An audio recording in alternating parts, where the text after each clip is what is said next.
Naitanong mo na ba sa sarili mo, ang kape na iniinom ko araw-araw, nakakatulong ba o nakakasama na sa aking kalusugan bilang senior? Maraming Pilipino ang hindi na makapagsimula ng araw ng walang kape. Ngunit hindi lahat ng kape ay ligtas o mainam para sa ating katawan, lalo na sa mga edad 60 pataas. Ayon sa mga pag-aaral sa nutrisyon, ang labis na asukal, creamer at artificial additives sa instant coffee ay maaaring magdulot ng alta presyon, mataas na blood sugar at pamamaga ng kasukasuan. Sa Pilipinas, laganap ang mga 3-in-1 coffee brands na madaling bilhin sa sari-sari store, ngunit hindi lahat ay friendly para sa senior health.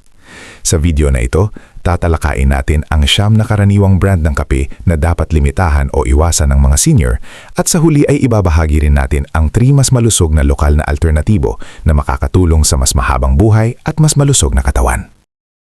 Unang kape, Nescafe 3-in-1. Partikular ang Nescafe Original at Creamy White. Bagamat ito ay convenient at madaling ihanda, ito ay may mataas na asukal at creamer content na hindi mainam para sa mga senior. Ayon sa nutritional analysis ng instant coffee mixes, ang isang sachet ay maaring may 7 to 10 grams ng asukal na mabilis makapagtaas ng blood sugar. Para sa mga matatanda na may diabetes, hypertension o arthritis, ang madalas na pag-inom nito ay maaring magpalala ng inflammation sa katawan. Bukod dito, ang artificial creamer ay kadalasang may hydrogenated oils na hindi rin maganda sa puso. Kaya kahit ito ay default coffee ng maraming Pilipino, mahalagang limitahan ng pag-inom nito at piliin ang mas natural na kape kung nais mapanatili ang kalusugan ng mga kasukasuan at puso. Pangalawa, Kopiko Brown Coffee. Ang Kopiko Brown Coffee ay isa pang sikat na instant coffee sa Pilipinas na kilala sa matamis at creamy na lasa. Ngunit para sa mga senior, ito ay maaaring hindi ideal dahil sa mataas na sugar content at flavor enhancers. Ayon sa mga pag-aaral sa processed coffee drinks, ang regular na pag-inom ng matamis na kape ay maaaring mag-ambag sa weight gain, insulin resistance at joint inflammation. Ang mga senior na may arthritis ay maaaring makaranas ng mas matinding pananakit kapag madalas umiinom ng ganitong klase ng kape. Bukod pa rito, ang instant energy boost na dala nito ay pansamantala lamang at kadalasang sinusundan ng pagod. Kaya kahit ito ay paborito ng marami dahil sa lasa, mas mainam na bawasan ang pagkonsumo nito at lumipat sa mas natural na kape na walang labis na asukal at additives. Pangatlo, Great Taste White. Ang Great Taste White ay kilala sa sobrang creamy at matamis na profile, kaya't paborito ito ng maraming Pilipino. Ngunit para sa mga senior, ito ay isa sa mga dapat limitahan dahil sa mataas na sugar at non-dairy creamer content. Ayon sa nutrition experts, ang regular na pag-inom ng highly processed coffee mixes ay maaaring magdulot ng bloating, high cholesterol at pagbigat ng pakiramdam sa katawan. Ang sobrang tamis ay maaari ring makaapekto sa blood sugar control ng mga matatanda. Bagamat masarap at budget-friendly, hindi ito ang pinakamahusay na opsyon para sa pangmatagalang kalusugan. Mas mainam na piliin ang kape na may mas natural na sangkap at mas mababang glycemic load upang mapanatili ang energy ng hindi naaapektuhan ang puso at kasukasuan ng mga senior. Pang-apat, Kopiko Blanca. Ang Kopiko Blanca ay isa sa pinakabentang white coffee sa bansa dahil sa creamy at milky taste nito. Gayunpaman, para sa mga senior, dapat itong inumin ng may pag-iingat. Ang mataas na sugar at creamer content nito ay maaring magpataas ng risk ng diabetes at hypertension. Ayon sa mga health guidelines, ang mga matatanda ay dapat umiwas sa daily intake ng sugary beverages upang mapanatili ang healthy blood circulation. Ang Kopiko Blanca ay nagbibigay ng instant satisfaction, ngunit hindi ito nagbibigay ng sustained health benefits. Sa halip, maaari itong magdulot ng energy crash pagkatapos inumin. Kaya kahit ito ay popular sa merkado, mas mainam pa rin na humanap ng alternatibong kape na mas natural at hindi heavily processed. Kung nanonood ka pa rin ng video na ito at nakakatulong sa iyo ang mga impormasyong ito, paki-comment ng numero 4 sa ibaba para malaman kung nandito ka.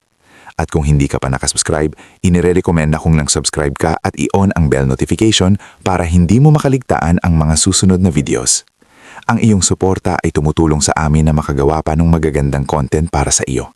Ngayon, magpatuloy tayo. Panglima, San Mig Coffee 3-in-1. Ang San Mig Coffee 3-in-1 na produkto ng San Miguel Corporation ay isa sa pinakasikat na instant coffee sa Pilipinas dahil sa abot-kayang presyo at madaling paghahanda. Marami itong variants tulad ng original, strong at sugar-free, kaya naaabot nito ang iba-ibang panlasa ng mga Pilipino. Gayunpaman, ang regular na 3-in-1 variant ay karaniwang may halong asukal, creamer at iba pang additives na maaaring hindi angkop para sa mga senior, lalo na sa may diabetes, hypertension o sakit sa puso. Ayon sa ilang pag-aaral, ang madalas na pag-inom ng processed coffee mixers ay maaaring magdulot ng pagtaas ng triglycerides at blood pressure kapag nasobrahan.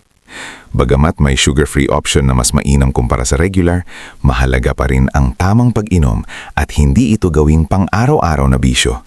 Mas mabuting piliin ang mas natural na kape tulad ng black coffee o lokal na barako na walang halong chemical o labis na asukal. Para sa mga nakakatanda, ang simpleng pagbabago sa uri ng kape ay maaaring makatulong sa mas maayos na kalusugan, mas kontroladong blood sugar at mas ligtas na pang-araw-araw na pamumuhay. Pang-anim, Blend 45. Ang Blend 45 ay isa sa mga pinakakilalang abot-kayang kape sa Pilipinas at madalas piliin dahil sa mura at madaling mabili sa mga sari-sari store. Ngunit sa kabila ng kasikatan nito, mahalagang maunawaan ng mga senior na tulad ng ibang 3-in-1 coffee mixes, ito ay karaniwang mataas sa asukal at may halong artificial creamer. Ang 7. Bonavita Coffee Mixes. Ang Bonavita Coffee Mixes ay madalas ipinapakilala bilang isang healthier alternative sa karaniwang 3-in-1 coffee, kaya maraming senior ang naaakit na subukan ito. Ngunit sa kabila ng ganitong marketing, mahalagang suriin ang label ng bawat variant dahil hindi lahat ng produkto nito ay tunay na mababa sa asukal o walang additives. Sa katunayan, ang ilang uri ay may taglay pa ring sugar at creamer na maaaring magdulot ng pagtaas ng blood sugar levels lalo na sa mga may kondisyon tulad ng type 2 diabetes. Ayon sa mga eksperto sa nutrisyon, ang mga health claims sa packaging ay hindi palaging garantiya ng tunay na benepisyo sa kalusugan. Minsan, nagiging dahilan pa ito ng maling akala na ligtas itong inumin ng madalas. Para sa mga senior, mahalaga ang pagiging mapanuri. Basahin ang nutrition facts, tingnan ang sugar content at iwasan ang sobrang matatamis na timpla. Sa huli, kung ang layunin ay mas maayos na kalusugan, mas mainam ma rin ang simpleng black coffee o kape na walang halong asukal at artificial ingredients. Pang-8, UCC 3-in-1. Ang UCC 3-in-1 ay kilala sa mas premium na lasa kumpara sa ibang instant coffee, kaya madalas itong piliin ng mga mahilig sa mas malinamnam at balansing timpla. Ngulit sa kabila ng kalidad nito, mahalagang tandaan na ang kalitong uri ng kape ay karaniwang may halong asukal at creamer na maaaring hindi angkop para sa mga senior kung sosobra ang pang-inom. Ang kombinasyon ng caffeine, sugar at artificial creamers ay maaaring magdulot ng biglaang pagtaas ng blood sugar na delikado lalo na sa may diabetes o pre-diabetic condition. Bukod dito, habang tumatanda, nagiging mas sensitibo ang katawan sa caffeine. Maaaring magresulta ito sa hirap sa pagtulog o insomnia, panginginig at heart palpitations, mga sintomas na hindi dapat baliwalain. Ayon sa ilang pag-aaral, ang sobrang caffeine intake sa matatanda ay maaaring makaapekto rin sa blood pressure at overall heart health. Kahit masarap at convenient ang UCC 3-in-1, hindi ito dapat gawing pangunahing inumin araw-araw. Mas mainam pa rin ang pag-inom ng mas natural na kape na walang halong asukal o cream o limitahan ang konsumo nito sa paminsan-minsan lamang para mapanatili ang mas maayos na kalusugan. Pang-9, Generic Sari-Sari Store Coffee. Maraming generic o unbranded na 3-in-1 coffee na mabibili sa mga sari-sari store na tila praktikal dahil sa murang presyo, ngunit kadalasan ay kulang sa malinaw na impormasyon tungkol sa kanilang nilalaman. Para sa mga senior, ito ay isang seryosong panganib dahil hindi tiyak kung gaano kataas ang asukal, artificial flavoring o kimikal na halo sa bawat sachet. Sa katimayam, may ilang produkto na gumagamit ng low-quality creamer na maaaring may trans fat na kilalang nakapagpataas ng panganib sa sakit sa puso. Bukod dito, ang kakulangan sa nutritional label ay nagiging hadlang upang malaman kung ang iniinom ay ligtas o hindi. Ayon sa mga prinsipyo ng food safety, ang mga produktong hindi standardized o walang sapat na regulasyon ay maaaring magdulot ng hindi inaasahang epekto sa kalusugan, lalo na sa may edad na mas sensitibo ang katawan. Sa halip na makatipid, maaaring mas mapamahal pa sa gastusin sa gamutan. Kaya mas mainam na piliin ang mga kape na may malinaw na label, kilalang brand at may kalidad na sangkap upang mapanatili ang kalusugan at maiwasan ang komplikasyon. 3 mas malusog na lokal na pagpipilian. Sa halip na mga processed 3-in-1 coffee, may mas malusog na lokal na alternatibo ang mga senior. Una, ang Barako Coffee mula sa Batangas ay natural, matapang, at may mataas na antioxidants na nakakatulong sa sirkulasyon ng dugo. Hindi ito tulad ng instant coffee na kadalasang may halong asukal, creamer, at artificial additives na maaaring magdulot ng pagtaas ng blood sugar at kolesterol. Ang kapeng Barako ay kilala rin sa pagiging purong kape, walang halong kemikal, kaya mas ligtas ito para sa pang-araw-araw na konsumo, lalo na sa mga may edad na nais mapanatili ang malusog na puso at ugat. Bukod dito, ang pag-inom ng kapeng Barako ay maaaring makatulong sa pagpapabuti ng enerhiya at alertness nang hindi gaanong naapektuhan ng katawan kumpara sa mga processed coffee mix. Dahil ito ay sariwa at kadalasang locally sourced, mas natitiyak ang kalidad at benepisyo nito. Maaari ring itong timplahin ayon sa sariling panlasa, maaring walang asukal o may kaunting natural sweetener lamang. Sa simpleng pagbabagong ito, mas napapangalagaan ng mga senior ang kanilang kalusugan habang patuloy na na-enjoy ang kanilang paboritong inumin araw-araw. Ikalawa, ang kapeng robusta na walang asukal ay isang mahusay na pagpipilian para sa mga nais ng natural na dagdag lakas sa araw-araw. Kilala ang robusta sa mas mataas nitong caffeine content kumpara sa ibang uri ng kape, kaya mas mabilis nitong napapawi ang antok at pagkapagod. Dahil wala itong halong asukal o artificial additives, mas ligtas ito para sa mga senior at sa mga nagbabantay ng kanilang blood sugar levels. Bukod dito, may taglay din ditong antioxidants na tumutulong sa paglaban sa mga free radicals na maaaring magdulot ng iba't ibang sakit. Sa simpleng pag-inom ng purong kapeng robusta, nakakabit mo ang malinaw na isipan at sapat na enerhiya upang magawa ang iyong mga gawain sa buong araw. Tandaan lamang na inumin ito sa tamang dami upang maiwasan ang sobrang caffeine na maaaring magdulot ng kaba o hirap sa pagtulog. Ikatlo, ang brewed native coffee o kapeng pinakuluan ay itinuturing na mas ligtas at mas natural na opsyon para sa mga senior dahil hindi ito kadalasang nilalagyan ng creamer, artipisyal na pampalasa o refined sugar.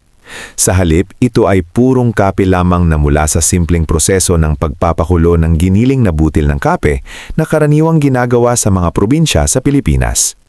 Dahil dito, mas nababawasan ang mga sangkap na maaaring magdulot ng panganib sa kalusugan, lalo na sa may diabetes, mataas na presyon o problema sa puso.